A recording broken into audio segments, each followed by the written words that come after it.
Hello बच्चों, आइए प्रश्न समझते हैं। हमारा प्रश्न है, माइटोकॉन्ड्रिया निम्न को छोड़कर अन्य सभी कार्य करता है।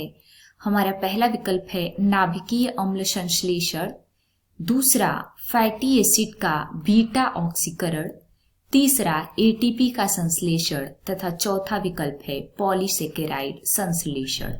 आइए समझते हैं बच्चों। सबसे पहले हम अपने प्रश्न की मुख्य अवधारणा को समझेंगे। मुख्य अवधारणा, हमारे प्रश्न में पूछा गया है कि दिए गए विकल्पों में से कौन सा कार्य माइटोकॉन्ड्रिया नहीं करता है। माइटोकॉन्ड्रिया, आइए समझते हैं बच्चों। सबसे पहले माइटोकॉन्ड्रिया के बारे में जानेंगे। आइए लिखें माइटोकॉन्ड्रिया। माइटोकॉन्ड्रिया एक कोशिकांग होता है।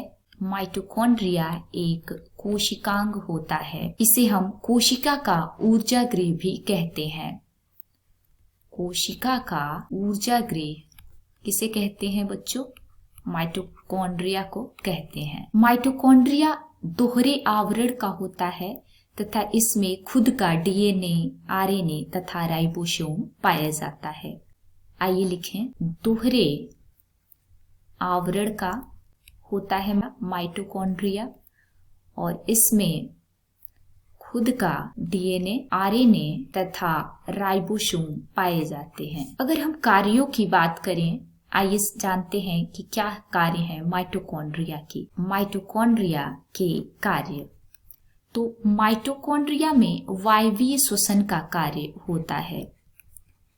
वायवीय श्वसन। अगर हम विकल्पों की बात करें बच्चों, तो हमारा पहला विकल्प था नाभिकीय अम्ल संश्लेषण। चूंकि माइटोकॉन्ड्रिया में खुद का डीएनए और आरएनए होता है, तो यह नाभिकीय अम्ल का संश्लेषण करता है। नाभिकीय अम्ल संश्लेषण माइटोकॉन्ड्रिया द्वारा किया जाता है। दूसरा विकल्प में दिया हुआ कार्य है फैटी एसिड का बीटा ऑक्सीकरण। क्योंकि माइटोकॉन्ड्रिया में श्वसन क्रिया होती है, तो इसमें फैटी एसिड का विघटन भी होता है, इसलिए ये कार्य भी माइटोकॉन्ड्रिया में होगा। फैटी एसिड का बीटा ऑक्सीकरण माइटोकॉन्ड्रिया के द्वारा किया जाता है। तीसरा विकल्प है एटीपी का संश्लेषण। माइटोकॉन्ड्रिया में क्रेब्स चक्र तथा इलेक्ट्रॉन परिवहन तंत्र होता है, तो और इसी के द्वारा एटीपी का संश्लेषण होता है। एटीपी का संश्लेषण यह भी माइटोकॉन्ड्रिया के द्वारा किया जाता है। और चौथा विकल्प था पॉलीसेकेराइड का संश्लेषण।